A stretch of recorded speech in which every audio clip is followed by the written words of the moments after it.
No one moves through the world untouched. To fit in, we shape ourselves into versions that feel safer, more acceptable. These versions aren't outright lies, but they are calculated, a form of armor built to blend in. And like all armor, they wear down. They dent, they shift, and in those small fractures, something revealing leaks through. Not bold truths, but quiet signals. Unease, hesitation, the subtle cracks in practiced performance. Watch someone long enough and you'll notice what makes them flinch, where their posture tenses, which questions they subtly redirect. That's not just social anxiety. That's the edge of the persona, the doorway to what's buried underneath. People don't wear these masks to fool you. They wear them to feel safe. But once you recognize the mask as a shield, not the self, you begin to see people as they really are. Vulnerable, layered, human. And that's when you truly start to read them.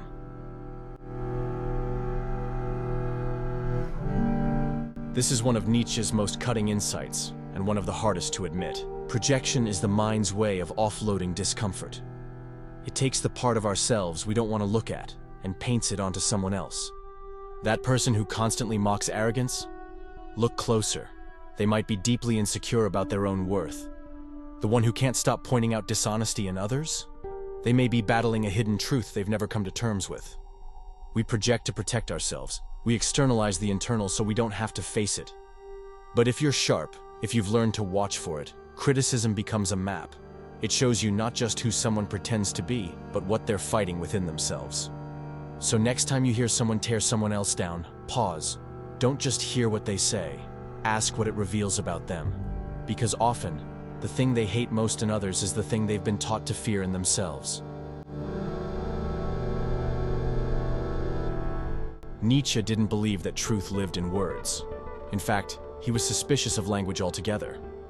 To him, talking was the herd's escape route, the socially accepted way of avoiding reality. When someone goes silent, pay attention.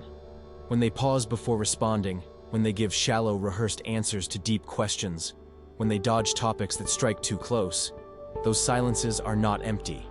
They are screaming. Silence is often where the truth lives. It's in what people won't say, what they can't say, what they've trained themselves to cover with surface-level conversation. That hesitation, that subject change, that breath before the lie, that's the moment they almost told you the truth. And in those moments when someone avoids vulnerability like it's fire, you're actually seeing everything. They've told you what they fear, what they protect, what they don't want you to touch. And once you've learned to hear what's not said, the world starts to sound very different. Be cautious of those who constantly preach their goodness, the ones who seem obsessed with morality, the people who loudly correct others, who constantly show off their rightness, who turn virtue into a performance. Nietzsche didn't see this as harmless. He saw it as hunger. He believed that sometimes, what we call morality, is really something else in costume. Ego dressed up as righteousness. It's not about goodness, it's about control.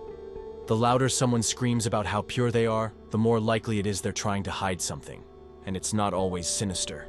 Sometimes, it's just fear of feeling inferior. So they create an identity where they're always in the right, because being wrong feels too unsafe. That's why Nietzsche called it the will to power in disguise. It's superiority behind a mask of ethics. It's dominance cloaked in decency. Real integrity doesn't need to be posted online. It doesn't seek applause. It doesn't scream, it whispers. And it's often quiet because it doesn't need to be loud. So when you hear someone constantly showcasing their virtue, don't just listen to what they're saying. Ask, what are they trying to prove? And more importantly, who are they trying to convince? This truth shifts everything. The little phrases people toss out, I'm fine, I don't care anymore, it's in the past. Those aren't designed to mislead you. They're built to protect the speaker. They've said them so many times, they've started to believe them. Nietzsche saw this clearly. Most people aren't malicious liars. They're not scheming to fool you. They've just rehearsed their own denial for so long that it's become their version of truth. Self-deception, in his view, wasn't evil. It was necessity. A way to keep moving forward in a world that's often too painful to process directly. So when someone's story doesn't quite make sense, when their emotions don't line up with their words, don't rush to call it manipulation. See it as a system, a survival strategy. They're not just trying to convince you. They've already convinced themselves. And that's what makes reading people possible. Because the moment their mask wobbles, when the narrative slips, when the inconsistencies appear, those are the moments where reality leaks through. And if you're paying attention, that's where you learn everything you need to know. This is one of Nietzsche's most piercing insights. Superiority is often a form of overcompensation. It's not power, it's panic. The person who constantly reminds you of their success, the one always listing their accomplishments, always subtly putting others down, they're not bragging because they feel strong. They're bragging because they're terrified they're not enough. The one who casually insults others to seem dominant, usually they're begging not to be forgotten. Because real confidence doesn't need to compete. It doesn't crush others to rise. It just stands, unmoved, unthreatened. So if someone constantly needs to win, to control, to dominate, look deeper. Behind the throne, there's often a frightened child, wearing a crown too big for their head, trying to convince the world, and themselves, that they belong there. Take a moment to really look at someone's actions. Not what they say, but what they do when no one's watching. When someone over-explains every choice they make, why? When someone dominates every room they walk into or quietly vanishes from it, why? When someone says yes while everything in their body says no, why? Fear. Not always visible, not always dramatic, but underneath, it's everywhere. Fear of being abandoned, fear of not being enough, fear of being humiliated, fear of failing in front of someone they wish would see them. Nietzsche understood this clearly. Most people are not acting out of ambition or excitement. They're reacting to the possibility of loss. We're afraid of losing status, of losing love, of losing our sense of self-worth. So we adapt, we overcorrect, we twist ourselves into versions that feel safer. That's why reading someone isn't about decoding what they want. It's about identifying what they're terrified of losing. Because that's where the truth lives. Not in desire, but in fear. Next time you hear someone go off on a rant, pay attention. When someone constantly critiques others, watch closely. The man who mocks emotional vulnerability, he's likely afraid of his own emotions. The woman who ridicules other people's appearance, she may be silently ashamed of her reflection. Nietzsche saw this as a fundamental principle of the human psyche. We don't judge others because of what they are. We judge them because of what they remind us of in ourselves. The external target is just a convenient surface. The real attack? It's inward. It's the soul trying to suppress a part of itself it doesn't want to acknowledge. So when you hear repeated criticism, don't get distracted by who it's aimed at. Follow the trail back to its source. Ask, what inside them are they trying to silence? Projection is more than defense. It's a coded confession, and if you're listening the right way, it tells you exactly where someone is bleeding. You've seen this before. The person who always has the answer. Who never hesitates. Who seems entirely immune to self-doubt. But sit with them long enough, and something starts to show. Tension in the jaw. Over-prepared responses. A defensiveness that bubbles up when things go slightly off track. Nietzsche saw this in the most powerful figures. Leaders, philosophers, moral authorities. People who projected certainty as a shield. He believed that confidence can be a performance. Not because they feel strong, but because they're desperate not to be seen for what they're hiding. What are they trying to cover? Maybe it's guilt. Maybe it's a version of themselves they're ashamed of. Maybe it's the fear that if they stop performing, someone will see the fracture underneath. And that's the paradox. True peace doesn't need to declare itself. It doesn't have to win every conversation. It doesn't need applause. So when someone seems unshakably confident, don't automatically feel intimidated. Instead, get curious. What aren't they saying? Because sometimes, the strongest performance is just a sophisticated way to hide the deepest wound. This one is easy to miss, until you know what to look for. And once you do, you can't stop seeing it. The person who loudly says, "I don't care what anyone thinks," they usually care deeply. The one who insists, "I'm always happy," often they're not even close. Exaggeration is not just about drama, it's about fear. It's a strategy. The louder someone speaks in absolutes, the more likely it is they're battling uncertainty inside. Nietzsche believed that extreme positions, moral, emotional, or personal, are often signs of imbalance, not conviction. When someone's views sound too perfect, too rigid, too rehearsed, that's not confidence. That's overcompensation. Exaggeration is the voice of the ego, trying to drown out the whisper of doubt. The stronger the language, the more fragile the foundation. So when you hear someone making bold, sweeping statements, don't get caught up in the content. Ask, what insecurity are they trying to smother? Because exaggeration isn't just noise. It's the desperate attempt to silence something deeper. Everyone craves some control. Structure, routine, stability. We all need those things to feel safe. But there's a difference between healthy control and obsession. When someone needs to micromanage every detail, when they panic at the thought of change, when they dominate conversations, plans, or people, it's not because they're confident. It's because something inside them feels dangerously unstable. Nietzsche believed that internal disorder creates external rigidity. When your inner world is spinning, you try to lock down the outer world, to stop yourself from unraveling. Control isn't always about power over others. Sometimes it's about survival. It's the unconscious belief, if I don't control this, I'll lose myself. So when you meet someone who always has to be in charge, who can't delegate, who tightens their grip when things feel uncertain, don't mistake that for strength. It's fear in disguise. They're not trying to rule the world. They're just trying to stop it from falling apart. Look around, especially online. The curated images, the carefully crafted captions, the endless chase for views, likes, validation. At first glance, it might look like confidence, expression, branding. But Nietzsche didn't see it that way.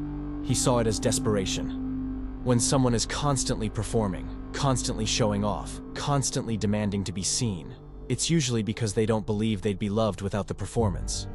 So they create noise, drama, persona, not to express themselves, but to distract you from what they feel is missing. The more someone feels unseen, the more they seek attention. The more they feel hollow, the more they build glittering shells around themselves. But no amount of applause can fill a void they refuse to face. So the next time someone's life looks like a spectacle, remember, this isn't about power, it's about need. Real wholeness doesn't need an audience. And when someone truly knows who they are, they don't have to keep proving it to the world. We like to think people are logical, that they build arguments from facts, that their beliefs come from evidence. But Nietzsche challenged that idea. He believed that most opinions aren't born from clarity, they're born from hurt. When someone says, "I don't believe in love, it's just a fantasy," they're not making an objective claim. They're guarding a wound. Maybe they loved once and were shattered. Maybe they never felt loved at all. Either way, their disbelief isn't rooted in logic, it's built on pain. People form beliefs around what broke them. Then, later, they use logic to defend those beliefs, to make them look neat, rational, acceptable. So if you really want to understand where someone's coming from, stop asking what they believe. Ask what happened to them. What moment made them shut down? What experience taught them to stop trusting? This shifts everything. Suddenly, their strong opinions don't feel like attacks. They feel like shields. Their arguments aren't challenges to your intelligence. They're walls protecting something fragile. And when you realize that, you stop reacting. You start seeing clearly. If you want to see someone's character, don't look at how they treat the powerful. Look at how they treat the vulnerable. Nietzsche believed that true strength doesn't come from overpowering others. It comes from restraint, from the ability to hold space for someone else's pain without having to run from it or control it. When someone mocks others for being soft or emotional, it usually means they're afraid of those same parts in themselves. When they punish people for making mistakes, it's often because they were never allowed to make any. When they always win, but leave others wounded in the process, they're still locked in a war with their own past. But then there are those rare people, the ones who can witness sadness without needing to fix it, who can sit in the discomfort of another's vulnerability without flinching, who can forgive what they had every right to condemn. Those people aren't weak.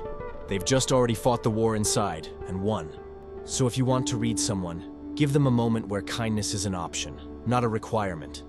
What they choose in that moment will show you exactly who they are, not who they pretend to be. You've seen this before. The person who has to be seen, noticed, remembered. Every room they walk into becomes a stage. Every story they tell demands a spotlight. Every outfit, every caption, every movement screams, "Notice me." At first, it can look like confidence, but Nietzsche saw something else. He saw fear. Not fear of being disliked, but fear of being invisible, of passing through life without ever truly being seen. It often starts in childhood. The ignored child becomes the adult who overperforms. Not because they crave admiration, but because silence became unbearable. They weren't nurtured, so now they need applause. They weren't validated, so now they seek it, loudly, constantly, even desperately. But here's the key. They're not asking for love directly. They're asking through performance, through chaos, through intensity. Don't look away, they're saying. Prove I exist. So the next time someone feels like too much, don't immediately roll your eyes. Ask what they're afraid will happen if they're not enough. Because sometimes attention isn't vanity. It's a cry from someone who's still waiting to be seen. This one's hard to accept, because it feels so personal when it happens. But Nietzsche saw it clearly. We don't always attack people because we hate them. Sometimes we attack because they remind us of what we gave up on in ourselves. The confident one, the joyful one, the person who walks freely in their truth. They become the target, not because they did anything wrong, but because their presence stirs something in us. A buried longing, a silent shame. Criticism is easier than admiration. It keeps us safe from the vulnerability of admitting, "I want what you have." So instead, we turn envy into judgment. We mock, we gossip, we minimize. But what if those attacks are really just expressions of grief? Grief for the version of ourselves we never allowed to exist? Envy is desire we don't feel worthy of. It's the soul saying, "I want that, but I don't believe I'm allowed to have it." So if you notice yourself resenting someone's freedom, ask, what part of me have I denied for so long I can't bear to see it alive in someone else? And if you can see that in others, you'll stop taking their judgment personally. If you can see it in yourself, you'll finally set yourself free. You've probably heard the phrase, "People don't change." Nietzsche might have put it differently. People repeat. They repeat dynamics, roles, survival patterns. Not because they choose to, but because those patterns became part of them. The child who was never listened to grows into the adult who never listens. The child who was punished for expressing emotion becomes emotionally detached. The one who had to earn love turns into someone who performs for affection, over and over, even when it's toxic. These people think they're living out choices. But really, they're reenacting scripts written years ago. Scripts they didn't ask for, but couldn't escape. So when you want to understand someone, don't just look at who they are now. Ask, who did they have to become to survive? Because every behavior tells a story. And behind every adult with sharp edges is a child who learned to protect themselves by any means necessary. Behavior is biography. And the real question isn't why are they like this? It's what happened to them that made this feel necessary. This is the final truth, and maybe the most powerful of all. People rarely say what hurts them, but they show it. In their habits, in their reactions, in the moments they don't even realize they're exposing themselves. The one who disappears when things get close? They're confessing, "I was hurt when I tried to connect." The one who works non-stop and avoids stillness? They're saying, "I'm afraid of what I'll feel if I stop." The one who flirts with everyone but bonds with no one? They're revealing, "I don't trust love to stay." These aren't random behaviors. They're patterns. And patterns are stories written in repetition. They're confessions in motion. Each one saying, "This is how I protect myself," or "This is where I was wounded," or "This is what I fear will happen again." Nietzsche believed that if you learn to read those patterns, not the words, but the rhythms, you can hear the truth before it's spoken. And once you can do that, something transformational happens. You stop making it personal. You stop reacting. You start understanding. You become a mirror, not a weapon. You become the person who sees clearly and still chooses compassion. And that, more than power or knowledge, is what makes you unshakable. The closing reflection. So pause, really pause and take this in. Every truth you've just explored isn't just about other people. It's about you. Your patterns. Your fears. Your unspoken history. Because the clearer you become in reading others, the more clearly you'll begin to see yourself. Not just as you are today, but as you've always been, layered, masked, shaped by the past. This isn't the end. It's the beginning of a new kind of perception. Nietzsche didn't want us to simply observe people. He wanted us to awaken, to see that every judgment we cast outward is a reflection of something we carry inward, and that everything we admire is something we've longed in silence to embody. So if this made you feel something, if you recognize patterns in people you know or in yourself, don't keep it to yourself. Leave a comment, share which truth hit hardest. Let's build something honest in a world built on illusion. And if this resonated, subscribe, because this is just the beginning of learning to see what's hidden and becoming who you really are.